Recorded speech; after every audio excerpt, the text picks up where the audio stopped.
Hello students of class 12th। जैसे कि बेटा आपका चैप्टर चल रहा है, चैप्टर नंबर 7, जिसका नाम है मनी, जिसमें हम नेक्स्ट कंसेप्ट करने वाले हैं जिसका नाम है सप्लाई ऑफ मनी। सबसे पहले तो बेसिक फंडा है कि सप्लाई करता कौन कौन है। देखो, सप्लाई तो दो ही करते हैं, एक तो गवर्नमेंट करती है और नंबर 2 पे करती है सेंट्रल बैंक। जैसे कि आपको पता है कि सेंट्रल बैंक को अथॉरिटी होती है गवर्नमेंट की तरफ से बड़े नोट इशू करने की, और जो गवर्नमेंट होता है उसके पास राइट होता है हल्के कॉइन्स इशू करने का, है ना। तो जो सप्लाई ऑफ मनी है ये तो एक स्टॉक का कंसेप्ट है। स्टॉक का मीनिंग क्या हो गया, अभी किसी पैसे को अपने पास स्टॉक करना। स्टॉक कौन कौन कर सकता है? स्टॉक कंट्री के लोग कर सकते हैं, स्टॉक गवर्नमेंट कर सकती है, स्टॉक रिजर्व बैंक कर सकती है। अब जो गवर्नमेंट और रिजर्व बैंक का स्टॉक होगा वो मनी में नहीं गिना जाएगा, क्योंकि जो मनी के सप्लायर होते हैं उनका स्टॉक कभी भी काउंट नहीं किया जाता, ठीक है। और ये एक एट अ पॉइंट का कंसेप्ट है, क्योंकि मैंने आपको पढ़ाया है स्टॉक और फ्लो में डिफरेंस, जिसमें मैंने आपको पीरियड ऑफ टाइम और पॉइंट ऑफ टाइम दोनों के बारे में बताया था। और मैंने आपको तब भी बताया था कि जो मनी है वो पॉइंट ऑफ टाइम का कंसेप्ट है। तो supply of money is a stock concept. It refers to that stock of money held by the people of a country at a point of time. ये देखो, आपने ये line समझनी है। It refers to that stock of money, ये money का वो stock है, हेल्ड यानी कि रखा जाता है, बाय द पीपल यानी कि लोगों के द्वारा, कंट्री के, eight a point of time. Point of time यानी कि टाइम के किसी खास, जो मैंने आपको बोला था ना कि आप 1 जनवरी 1995 को मान लो आपने बैंक में इतने पैसे जमा करवाए, तो ये पॉइंट हो गया जब आपको पता होता है कि आपने ये काम कब किया। पीरियड कब होता है? जब आपको टाइम का एग्जैक्ट मेजरमेंट नहीं होता, तो उसको पीरियड बोला जाता है, ठीक है। अब देखो, it is important to know that the supply of money doesn't include. ये देखो, आपने ये बात ध्यान रखनी है कि जो मनी की सप्लाई है इसमें ये चीज़ें इंक्लूड नहीं की जाती। कौन कौन सी नहीं की जाती? नंबर 1, स्टॉक ऑफ मनी जो गवर्नमेंट रखती है अपने पास, वो इंक्लूड नहीं किया जाता। स्टॉक ऑफ मनी जो बैंकिंग सिस्टम रखता है कंट्री का, जो कंट्री की बैंक अपने पास रखती है, चाहे वो कैश रिजर्व रेशो के थ्रू रखती हो, चाहे वो स्टैट्यूटरी लिक्विडिटी रेशो के थ्रू रखती हो, चाहे वो LRR के थ्रू रखती हो। मैंने आपको सभी पढ़ाए हैं, repo rate, reserve repo rate, CRR क्या होती है, LRR क्या होती है, STR क्या होती है, सब होती है ना। सब जो है सेंट्रल बैंक होती है, सब इशू करती है ना। सब मिनिमम रिक्वायरमेंट के आधार पर जो बैंक्स अपने पास मनी रखती हैं वो काउंट नहीं की जाती सप्लाई ऑफ मनी के कंसेप्ट में।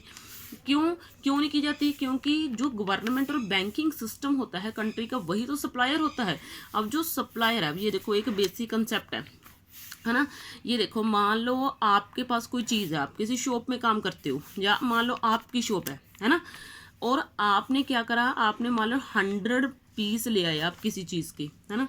तो आप क्या करोगे, मान लो उसमें से आपने 20 पीस अपने लिए रख दिए और 80 पीस बेच दिए, है ना। तो जो 20 पीस है उसकी आप सप्लाई नहीं कर रहे, तो वो सप्लाई नहीं मानी जाएगी जो आपने अपने लिए लाई चीज़। समझ में आई बात? तो ये इसमें बोला गया the stock it money held by the supplier of money is never treated as a part of supply of money।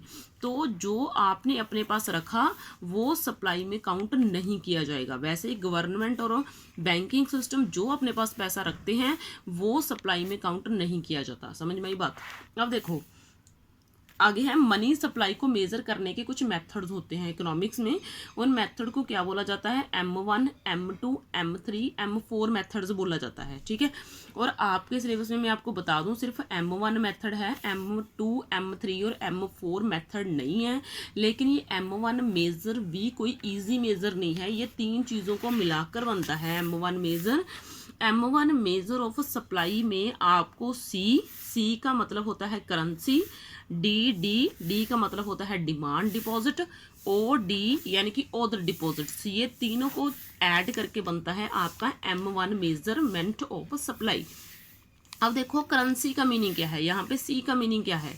ये मीनिंग है ये उस करेंसी से जो हमारे लोग रखते हैं कॉइन के रूप में या फिर ऐसे बोल दो कि कैश के रूप में। पेपर मनी का मतलब होता है जो हमारे नोट्स होते हैं 200 के, 500 के, 2000 के, उन सभी को इंक्लूड किया जाता है।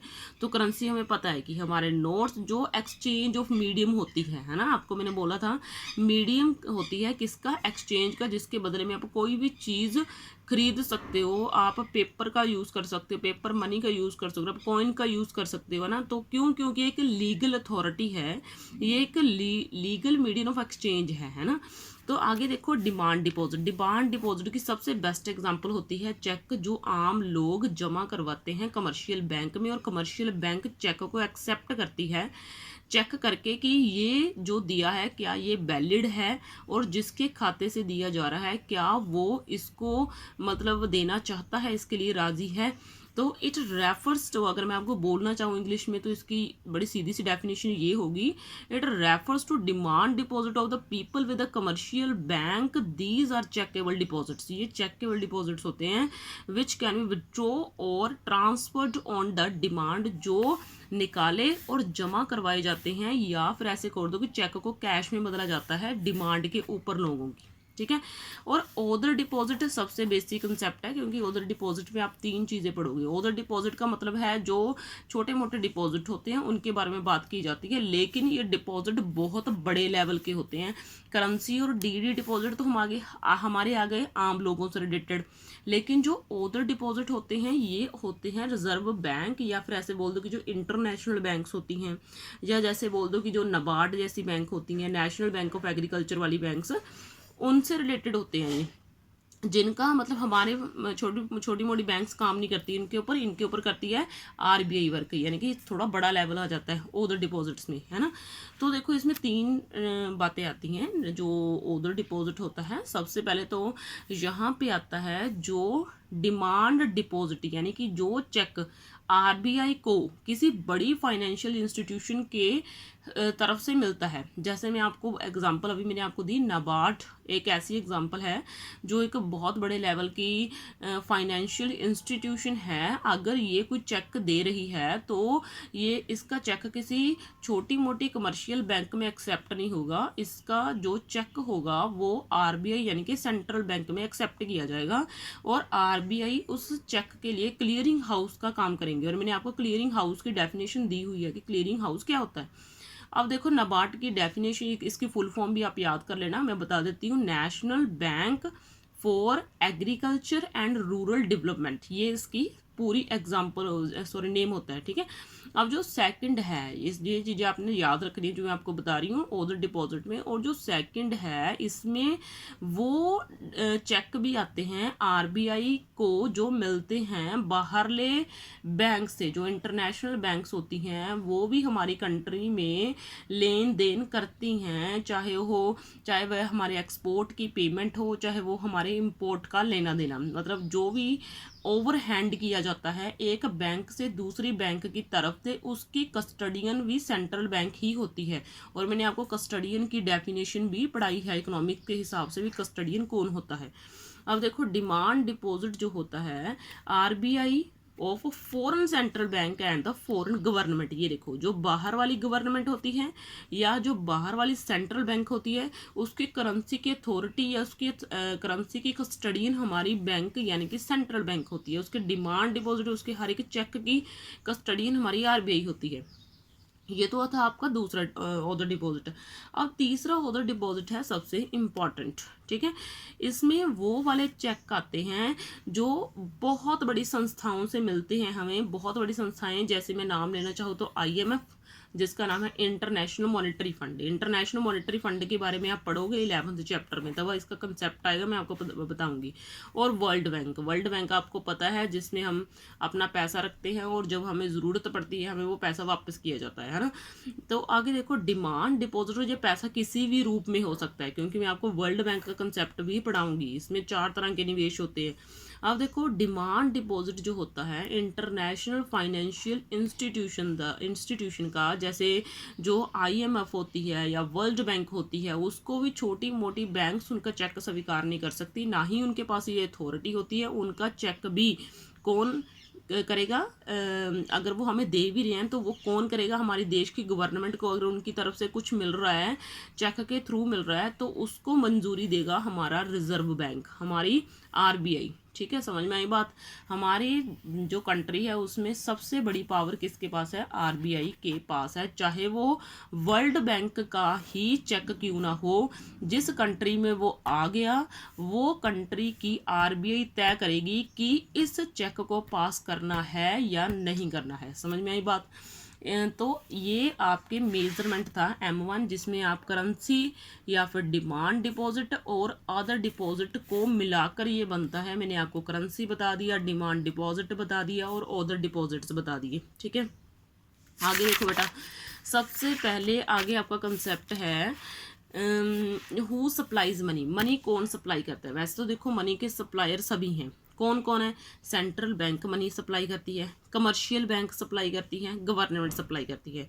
इनमें से दो के पास तो राइट है कि ये अपनी करेंसी को छाप सकते हैं, लोगों के पास भेज सकते हैं।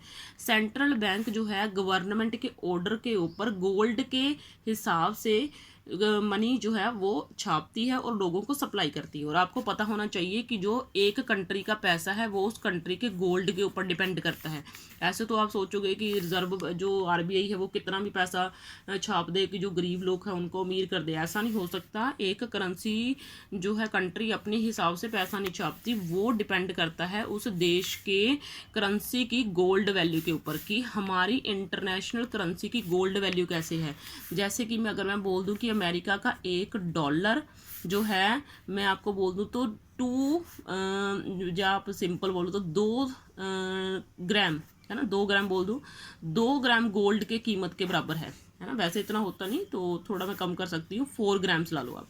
ठीक है, क्यों? तो ये $1 कीमत उस कंट्री के 4 ग्राम गोल्ड के ऊपर डिपेंड करेगी कि $1 की कीमत 4 ग्राम के हिसाब से। और ये कीमत हम नहीं तय करते, ये तय करती है उस कंट्री में गोल्ड की मात्रा। ये भी आपको समझाऊंगी मैं कैसे एक कंट्री जो है डिपेंड करता है भी कितनी करेंसी उसने छापनी है, कितनी नहीं छापनी, ये आपको सब समझा दिया जाएगा।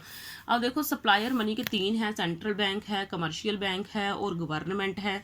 तो जो सेंट्रल बैंक होती है उसके पास तो पूरी अथॉरिटी होती है पैसे को छापने की, और ये अपनी मर्जी से पैसा नहीं छाप सकती, इसको गवर्नमेंट की तरफ से परमिशन लेनी पड़ती है। और एक गवर्नमेंट जब परमिशन देती है गवर्नमेंट, तो सेंट्रल बैंक के पास 200 करोड़ रुपया रिजर्वेशन होनी ज़रूरी है। यानी कि वो 200 करोड़ अगर पैसा छाप रही है तो उसमें से 115 करोड़ उसके पास हमेशा अपनी गोल्ड की मात्रा के बराबर रहने चाहिए। ठीक है, मतलब ऐसा नहीं है कि उसने पूरे के पूरे पैसे खर्च देने हैं, तो उसके पास इतनी रिजर्वेशन होनी चाहिए ताकि अगर कोई फॉरेन हम कर रहे हैं, एक्सचेंज कर रहे हैं, तो करेंसी की कस्टडी होनी चाहिए वो। अब देखो नंबर 2 है कमर्शियल बैंक। मैंने आपको कमर्शियल बैंक का सारा कंसेप्ट समझाया है कि कमर्शियल बैंक कैसे पैसा बनाती है क्रेडिट क्रिएशन की हेल्प से। और जो गवर्नमेंट होती है वो तो सबसे बड़ी अथॉरिटी होती है, उसके पास तो पैसे की, जैसे कि मैंने आपको बताया है कि जो छोटे कॉइन्स होते हैं उनका लीगली अथॉरिटी किसके पास होती है? गवर्नमेंट के पास होती है। तो इसके बाद ही बेटा आपका चैप्टर कंसेप्ट खत्म, बाकी नेक्स्ट वीडियो में। Okay, thank you.